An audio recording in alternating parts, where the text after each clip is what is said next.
Hi there and welcome to this explaining history video. Now if you've clicked on this video, the chances are you're having some difficulties with your Russian history essay on the Tsar and his problems, and I'm going to answer those for you right now.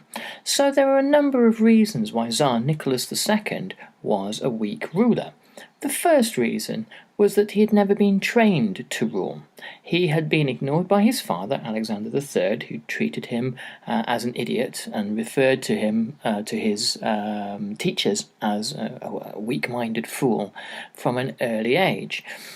He came to the throne unexpectedly after his father died in 1894, and he was quite upset when he was given the job of Tsar of Russia. He liked his rather more simple life of being an army officer, and he was the kind of army officer that didn't do very much fighting. He attended rather nice parties and balls and dinners and that sort of thing, and he wouldn't like that kind of life. He had a particular kind of personality that wasn't very suited to ruling.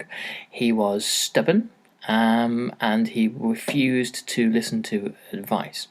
Now, the reason why he was particularly stubborn is that whilst he didn't particularly want the job of Tsar, he believed that he'd been given it by God. He was a very religious man, and part of the Russian Orthodox faith, and he believed that God had entrusted him with the role of ruling Russia, and whilst it wasn't a particularly pleasant job, it was his alone to do, and the ministers that surrounded him and the ordinary peoples of Russia had no right to interfere in this. He was quite a private man. He enjoyed his family life and was by all accounts a very loving father. But when things became difficult for him, he tended to retreat into the kind of the comfort and safety of family life, which is not really a good practice for rulers. He was an autocrat, so he was part of the Russian Autocracy, head of the Russian Autocracy, which had existed since 1613. And he believed that he was there to uphold the autocracy above all things, even though there was much evidence that it was undermining and damaging Russia.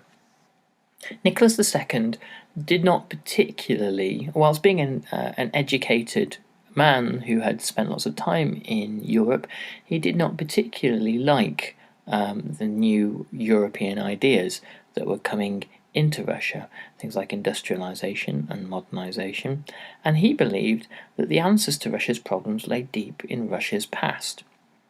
He believed that the Russian traditions of autocracy and religion and the peasantry were the answers to Russia's problems, not modern change. And he looked upon Tsars that had tried to modernize, like Peter the Great, back at the end of the 17th and start of the 18th century, as being traitors to Russia, the people that had caused all of Russia's problems. So, just to sum up, he was his personality was not suited to ruling. He was stubborn, yet he was quite a weak man. He believed that he'd been given the job of Tsar by God, and that nobody else had the right to intervene.